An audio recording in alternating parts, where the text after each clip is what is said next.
निंदौरी के मेहदवानी में मकान के अंदर मां और दो बच्चों के फांसी से लटके शव मिले। मामले की जानकारी तब मिली जब पति दुकान से घर लौटा और घर का दरवाजा काफी देर तक नहीं खुला, जिसके बाद पति ने दरवाजे को तोड़ा तो अंदर पत्नी के शव और दो बच्चों के शव मिले। मौके पर पुलिस पहुंची, फॉरेंसिक टीम पहुंची, डॉग स्क्वाड की टीम पहुंची। बहरहाल पुलिस मामले की हर एक एंगल से जांच कर रही।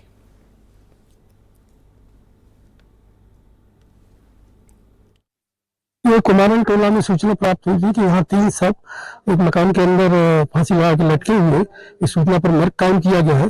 एफएसएल टीम बालाघाट एवं फिंगरप्रिंट सभी को बुलाया गया है। सभी का जांच चालू है और इसके पूरे हमारे अधिकारी लगे हुए हैं, मैं लगा हुआ हूँ, और जो भी तथ्य सामने आएंगे आपको उस जांच के दौरान बाद में बताया जाएगा। रायपुर में टिकरापारा थाना पुलिस ने अवैध रूप से रह रहे 2 बांग्लादेशियों को पकड़ा है। दोनों पति पत्नी हैं जो रायपुर में पिछले 1 साल से अवैध तरीके से रह रहे थे। पुलिस के मुताबिक दोनों के पास से फर्जी आधार कार्ड, राशन कार्ड समेत कई भारतीय दस्तावेज भी जब्त किए गए हैं। फिलहाल पुलिस दोनों से पूछताछ में जुटी है।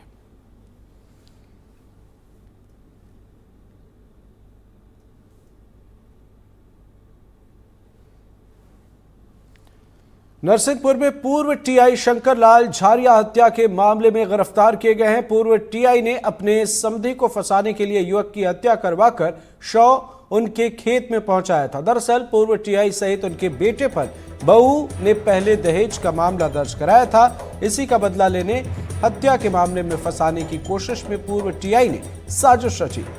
करेली थाने के खीरिया गांव में 11 जून को खेत में युवक का शव मिला था और इसी मामले में टिकरापारा पुलिस और इसी मामले में ये एक्शन लिया गया है, जहां पर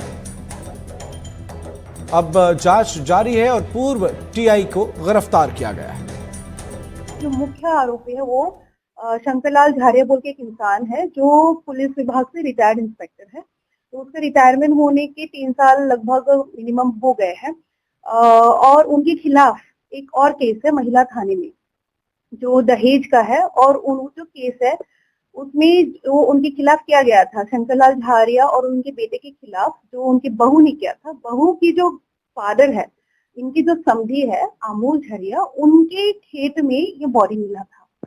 तो बेसिकली ये समझ में आ रहा है कि रिवेंज के रूप में, ताकि अमोल झारिया को रिवेंज हो, जेल जाए, इसलिए उसने बॉडी वहां डिस्पोज कराया। लेकिन उसने खुद नहीं मारा था, उसने हायर किया था। फिर दोनों फरार हो गए थे। फिर पुलिस ने 24 घंटे के अंतर्गत उनको अरेस्ट।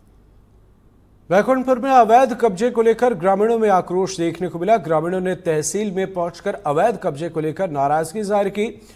पंचायत रजौली में शासकीय भूमि पर अवैध कब्जा किया गया है। ग्रामीणों का आरोप है कि एक दबंग व्यक्ति ने आधी रात को निर्माणाधीन दुकानों में घरेलू सामान रखकर उस पर कब्जा कर लिया। ग्रामीणों का कहना है कि इस मामले को लेकर उन्होंने कई बार शिकायत की, लेकिन प्रशासन की ओर से कोई कार्रवाई नहीं की गई।